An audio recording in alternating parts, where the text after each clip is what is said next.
Nzambe apambola bino bisika boswami bino nyonso Nzambe apambola bino bato bozwili baku malamu ya kokutana lisusu na mokolo lelo na humble serviteur de Dieu apôtre Arsène oyo aza liboso na bino. Tika Nzambe alola apambola yo mutu olingaka maloba ya Nzambe, apambola yo mutu oza liboso ya télévision mpona kohonore parole de Dieu. Nayebi ya solo ke bato ebele balingaka liloba ya Nzambe te. Bien-aimé, omesana ntango mosusu soki oyoki kaka ere ya prédication okomona olongoli émission ya prédication. Bien-aimé, baboyaka liloba ya Nzambe te. Liloba ya Nzambe eza nde bomoi. Nzambe apambola mutu nyonso tu oyo apesa valeur na liloba ya Nzambe mpona koyoka yango. Nzambe apambola yo. Lelo nangi kolobela biso likambo moko ya motuya. Na teme na biso ya mokolo lelo tozolobela kopesa bomoi na biso epai ya Yesu. Pesa bomoi na yo bien-aimé epai ya Nkolo Yesu Masiya. Pesa bomoi na yo epai ya Nkolo Yesu. Ndeko na ngai, na tango Nzambe azosala yo nano grâce mpo ke yo ozala na souffle de vie, na tango Nzambe alongoli na opema kati na yo te, na tango Nzambe azosala toujours grâce okoka kozala na mayele ya kodiscerne mabe mpe malamu, na tango Nzambe azosala grâce mpo ke akoka kolobela yo mikolo nyonso na nzela ya basali na ye. Bien-aimé, occasion malamu oyo ezala epona yo opportunité oyo ya kosaisir yango mpo ke opesa bomoi na yo epai ya Seigneur Jésus-Christ. Yeba ke liloba Nzambe ezali kobima pamba te mikolo nyonso na matoi na yo. Liloba Nzambe ezobima na matoi no lokola défi. Liloba Nzambe ezoya na matoi na yo lokola rappel mpona korapele yo ke un jour Nzambe akobenga yo na chemin par rapport ya maloba nyonso to ya Nzambe oyokaki.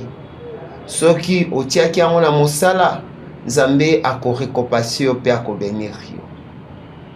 Nayebi ke sikoyo toza na ntango ya liloba ya Nzambe. Baoyo balingaka liloba ya Nzambe bozala wana liboso ya télévision. Baoyo balingaka Nzambe mpe maloba na ye bozala liboso ya télévision na bino. Parce que Seigneur Jésus-Christ azomona ke boza liboso ya télévision mpona koyoka maloba ya Nzambe. Mpe Nkolo Yesu Masiya apambola bino mpo bolingaka ye. Seigneur Jésus-Christ akota makambo na bino mpo bolingaka ye. Nayebi ke émission ya boye bato ebele balingaka yango te, me yo oyo olingaka Yesu, atuka Nkolo Yesu apambola yo. Apamboloka ndenge oza na émission wana. Kaka ndenge ozwi makanisi ya kotelema, ya kozwa kiti no kofanda, koyoka sango malamu, tika ke bakesio mituna nyonso tu, ba préoccupation nyonso tu, likambo nyonso eza na kati ya motema na yo. Seigneur Jésus-Christ akokisa posa ya motema na yo, asalelo yango na kombo ya Seigneur Jésus-Christ. Tolobi topesa bomoi na biso epai Seigneur Jésus. Kopesa bomoi na biso epai ya Nkolo Yesu Masiya eza défi monene mpo na biso. Eza likambo Nzambe azozela biso mikolo nyonso. Seigneur Jésus-Christ asi afungolela biso maboko mikolo nyonso. Ndenge ka atandaki maboko nekulusu, ezali lolenge o Seigneur Jésus-Christ afungola maboko po ke biso toya topesa bomoi na biso epai na ye. Po ke biso toya abengi biso ata na mikumba na biso. Alobi boya na mikumba na bino epai na ngai. Ça veut dire bopesa bomoi na bino epai na ngai. Boya na ba problème na bino epai na ngai. Seigneur Jésus-Christ mikolo nyonso tu azobenga biso na bolingo na ye monene eza na suka te. Po ke topesa bomoi na biso epai Seigneur Jésus. Bien-aimé, nalingi koyebi soko pesa bomoi epai Yesu. Ngi koloba nini? kopesa bomo epai Nkolo Yesu Masiya engi koloba kozwa mokano ya kosala mokano ya Nzambe, kose décider pona kosalela Nzambe, pona kosala volonté ya Nzambe. Volonté ya Nzambe ekoki kozala kokumisa Nzambe. Alors mutu apesi bomo na epa Seigneur Jésus-Christ, soki Nzambe akosenga eke akumisa ye, mutu wana akokumisa Nzambe parce que apesa bomo na epa ya Nzambe poke asalaka o Nzambe na ye azosenga. Mutu apesi bomo na epa Seigneur Jésus-Christ, apesa bomo na epa Nkolo Yesu Masiya poke atia liloba na ye asalela liloba Seigneur Jésus-Christ, atia ngo na mosala.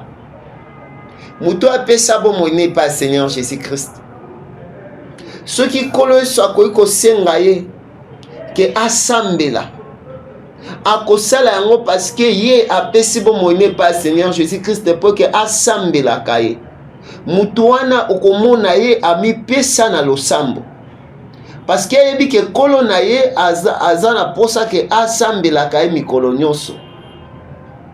Nkolo na biso alobi na biso boye. Seigneur Jésus-Christ alobi na mokanda Philippiens chapitre 4 verset 6 jusqu'à 7, alobi ne vous inquiétez de rien. Bomi tungisamaka na eloko moko te. Na makambo na bino nyonso boyaka ko rappeler ngai na nzela ya ba prière pe na supplication. Nzambe na bino akopesa bino biyano. Bien-aimé, mutu apesa bomo na epa Seigneur Jésus-Christ, soki posa Nzambe koki kotindika ye poke asambela, soit ayoki appel ya Nzambe ezomema ye na losambo, akokende mbala moko poke apesa bomo na epa Seigneur Jésus-Christ. Bomo na ekoma bomo ya losambo, bomo na ye ekoma bomo ya boyengebeni. Soki mokano ya Nzambe tindi ye poke asala bolamu moko, akosala yango poke apesa bomo na epa Seigneur Jésus-Christ. Bien-aimé, nazosenga na yo opesa bomo na epa Seigneur Jésus-Christ. Appel oyo ezali kobengama ya bato nyonso ke topesa bomo na biso epa ya Nkolo Yesu Masiya. Me ba mosusu na bayebi importance nango te. Me ba oyo bandimi appel oyo bayeba ke bomo oyo bango baopesa ngo epa ya Nkolo Yesu Masiya. Nkolo Yesu alobi mutu azali kolinga bomo oyo akoluka kobungisa bomo na ye, azwa bomo wana akaba amipesa pona ye moko. Me mutu oyo akozala na posa ya kogani kozwa bomo ya seko, apesa bomo na ye pona Yesu. Ya solo vi eza ya yo. Okoki na okosala nyonso olingi kosala na vi oyo Nzambe apesi yo. Nzambe pe akoimpose yo te. Nzambe akotiko libre olanda osepela banzela nyonso olingi kosepela. Me Nzambe akosenga yo kaka eloko moko na bomo oyo apesi yo. Ke bomo wana osalela yango pona ye. Osalela yango pona kokumisa Nzambe. Osalela yango pona kolinga Nzambe na bomo na yo. Yango wana komipesa kopesa bomo na biso epa Seigneur Jésus-Christ. Ezotindika biso po ke toyokaka maloba Nzambe. Na tango nazoloba boye ba oyo balingi kopesa bomo na bango epa Seigneur Jésus-Christ, baza wana liboso ya maloba Nzambe mpona koyoka nini oyo Nkolo Yesu akolobela biso. Na mokolo lelo Nzambe apambola yo. Apambola yo moto ozolanda liloba oyo. Na kopesa biso ndakisa mibale ya parole de Dieu. Ozotalisa mutu oyo apesi bomo epa Yesu. Pena oyo aboyi kopesa bomo epa Seigneur Jésus-Christ. Tozwi na mokanda Matthieu chapitre 19 verset 16 makomi elobi, alors un homme s'approcha et dit à Jésus, Maître, que dois-je faire de bon pour avoir la vie éternelle? Il lui répondit, pourquoi m'interroges-tu sur ce qui est bon? Un seul est bon. Si tu veux entrer dans la vie, observez les commandements. Lesquels lui dit-il? Et Jésus répondit, tu ne commettras pas des maîtres. Tu ne commettras pas l'adultère. Tu ne diras pas de faux témoignages et tu ne commettras pas le vol. Honore ton père et ta mère et tu aimeras ton prochain comme toi-même. Le jeune homme lui dit, j'ai gardé tout cela. Que me manque-t-il encore? Jésus lui dit, si tu veux entrer, si tu veux être parfait, va et va ce que tu possèdes. Donnez-les aux pauvres et tu auras un trésor dans les cieux, puis viens et suis-moi. Après avoir entendu ces paroles, le jeune homme s'en alla tout triste car il avait de grands biens. Makomi elobi boye, jeune garçon moko ayake pa Seigneur Jésus-Christ. Pour que yepe azaki na posa azwa assurance ya vie na ye. Que nini oyo ya kosala awa na se ya moi. Pour que a hérité vie éternelle, pour que a hérité royaume des cieux. Oyo basakoli basakola, oyo kolo oyo sha ayaki kosakola, pe kolo su aye kosakola. Siko ye azoyo kaka sur le royaume des cieux, Seigneur Jésus-Christ azolo bila yango pona kozwa bomo ya seko. Pe aye kotuna Seigneur Jésus-Christ alobi. Na kosala nini pour que na hérité royaume des cieux, vie éternelle yango na ko hérité yango ndenge nini? Seigneur Jésus-Christ a ebisi alobi, oyebi mibeko, koboma te, kofinga te, koyiba te. Mende kwa na ebisi kolo Yesu alobi, nyonso wana nasalaka yango. Mais nini lisusu oyo ezali kozanga? Kolo Yesu a ebisi alobi, soki réellement olingi kokota na bokonzi wana, esengeli na yo kozwa bozwi nyonso oyo oza na yango, koteka yango pe kozwa mbongo wana opesa yango na babola. Makomi elobi ndeko oyo jeune garçon oyo amonaki atalaki bozwi ya ebele oyo azalaki nango pe amiyuki mawa po eke kolo Yesu asengi eke azwa bozwi wana nyonso apesa yango na babola pe na nsima alanda ye. Ayoki mawa akoki likambo wana te. Metala moto azwi ngolu liboso ya Seigneur Jésus-Christ. Kolo Yesu ayebisi ka likambo moko simple. Ke tika nyonso zwaka bozwi nyonso oza nango teka yango. Pesa bozwi mbongo wana babola. Pe sima nango landa ngai. Pe sima nango opesa bomoi na yo epa na ngai. Bien aimé makomi elobi ke ndeko oyo akoki te. Bozwi yango Seigneur Jésus-Christ azolobela biso. Bozwi oyo ekangaki oyo ekotaki bozwi wana. Esengo nango esimbaki motema ya jeune homme oyo. Eza nde bozwi ya mokili. Yango nde bisengo ya mokili. Oyo ezali kokanga motema ya moto. Oyo ezali koempêcher motema ya moto. Pour que apesa bomoi ne pas Seigneur Jésus-Christ te. Atata nyonso yo kaka pele ya Nzambe mikolo nyonso, répatez-vous. Bazote ya yo bisika nyonso. Mais pour que ondima repatas oyo, bolingo ya mokili, ekoki kokanga motema na yo pour que empêcher yo kosala volonté ya Nzambe. Mais tandis que mongongo ya Nzambe ezali kobenga yo mikolo nyonso. Ndenge ozingolu ya kolandanga na mokolo lelo, Seigneur Jésus-Christ azosenga yo opesa bomoi na yo epa ya Yesu. Mozwi wana amonaki pona ye eza pasi mingi poke akabwana na bisengo ya mokili. Atika bisengo ya mokili. Bien aimé, mozwi wana akufaki kaka na bisengo ya mokili. Mais vie éternelle au Seigneur Jésus-Christ a proposaki. oyo ye moko pe azalaki na eleki ya kozwa vie internele wana atikalaki kozwa yango te mpo na bolingo ya mokili po ete andimaki te akokaki te kopesa bomoi na ye epai ya Yesu. Yo pe appel oyo Seigneur azobenga o mikolo nyonso po ke opesa bomoi no epai ya Seigneur Jésus Christ. Yeba ke mokili ezo combattre kondima na yo, mokili ezo boya ke yo pesa bomoi no epai ya Seigneur Jésus Christ.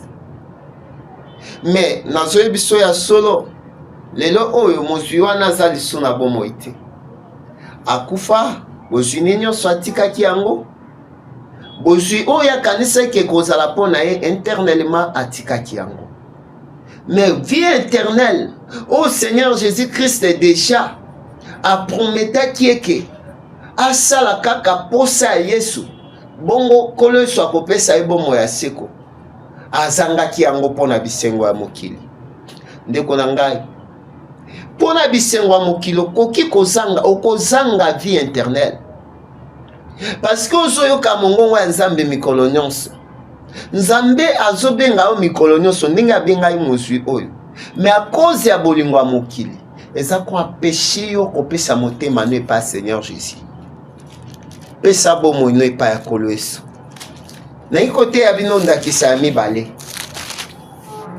tokei na mokanda ya Luc chapitre 5 makomi elobi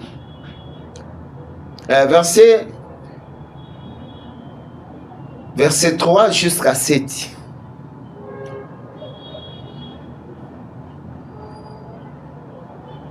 Alors, il vit au bord du lac des petits barquets. Non. Il monta dans une de ces barquets qui était Simon et lui demanda: éloigne un peu de la terre. Puis s'assit de la barquette et il enseigna la foule. Lorsqu'il cessait de parler, il dit à Simon: avance aux eaux profondes et jette vos filets pour pêcher. Simon lui répondit: Maître, nous avons travaillé toute la nuit sans rien prendre, mais sur ta parole, je jetterai les filets. Et à fait, ils priront une grande quantité de poissons et leurs filets se rompaient. Ils firent signe à leurs compagnons qu'il était dans l'autre barquet de venir l'aider. Ils viront et remplirent les deux barquets aux poissons qu'elle confessait, qu'elle enfonçait. Quand il vit cela, Simon-Pierre tomba en genoux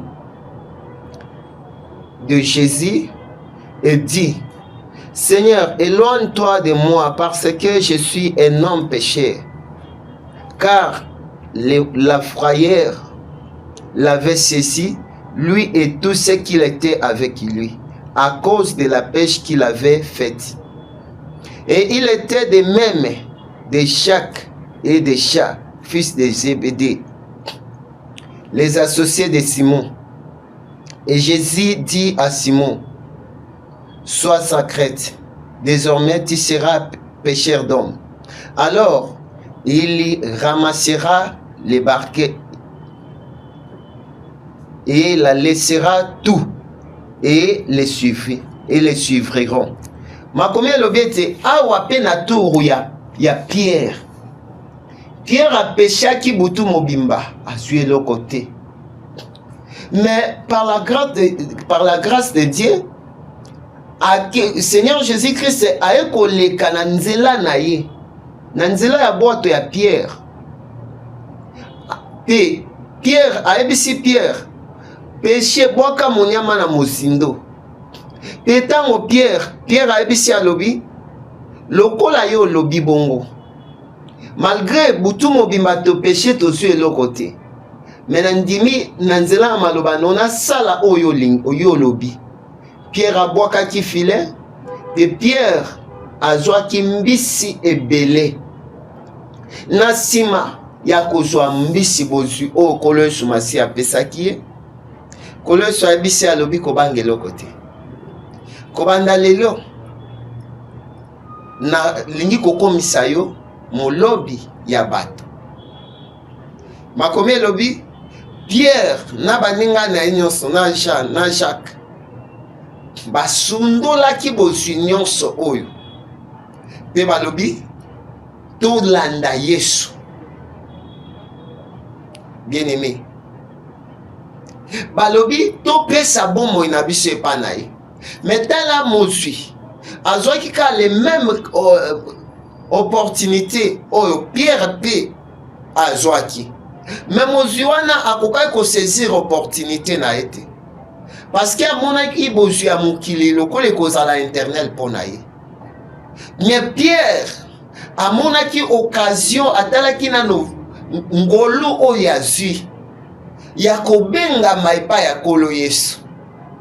Alobi nakoki korate opportunité oyo te. Pierre asundolaki bozwi ne nyonso mpe andimaki kopesa bomoi ne epai ya Seigneur Jésus-Christ.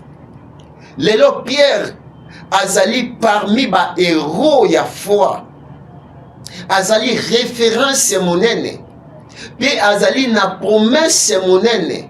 Seigneur Jésus-Christ na ntango tozoloba ngai na yo bo tozoyoka liloba Nzambe, Nkolo Yesu alatisa Pierre couronne moko ya gloire, parce que Pierre andimaki kotika ata bozwi oyo Nzambe apesaki ye mpona kopesa bomoi na ye epai ya Nkolo Yesu Masiya. Mais mozwi oyo akanisaki ke bozwi ekotikala internellement. Ta mosu ndenge oza wana ozokanisaki mokili ekotikala internellement. Ozokanisaki bisengo oyo ozomona wana ekotikala internellement. Ozokosana ngolu ya appel o monene au Seigneur Jésus-Christ azobenga yo na nzela ya liloba na ye ke oya mpe opesa bomoi na epai ya Nkolo Yesu Masiya. Alors, à cause ya bisengo ya mokili, bien-aimé, okozala lokola parmi mozwi oyo aboyaki kondima appel ya Seigneur Jésus-Christ, oyo aboyaki kondima kopesa bomoi na epai ya Seigneur Jésus-Christ. Ebele baboyi kopesa bomoi na bango mpona bisengo ya mokili. Ndeko na ngai, oyo bazwa bisengo wana lelo baza nango te. Oyo basepela na bisengo wana lokola mozwi wana, oyo bamonaki bisengo wana eza spécial mpe eza suka mpona bango, bamosusu lelo baza na bomoi te. Mais yo Nzambe azo accorde yo na grâce ata mpe ndenge ozoyoka nga na poko na mokolo ya lelo. Eza grâce monene Nzambe azosalela yo pour que opesa bomoi na epai ya Seigneur Jésus mpe okoma kosalela ye. Opesa bomoi na mpona kosala mokano na ye. Apele ya Nzambe eza liboso na yo, etikali ka yo ndima yango kozela lobi te, po lobi oyebi te. Nzambe ya lola wasali yo grâce mpo koyoka mongongo oyo. Bien-aimé, yebaki Seigneur Jésus-Christ atandeli yo loboko, yaka epai na ye. Benganga na telefone soki vraiment ondimi message oyo, benga ngai numero na ngai yango wana nakobondela mpona yo mpo komona bolamu ya Seigneur Jésus-Christ na bomoi na yo. Mpe yaka référence église ezali, obengi ngai na telefone tokopesa référence mpo komona bolamu ya Yesu na bomoi na yo. En tout cas mpona bino, Nzambe apambola bino na mabota na bino, asalela bino bolamu ebele.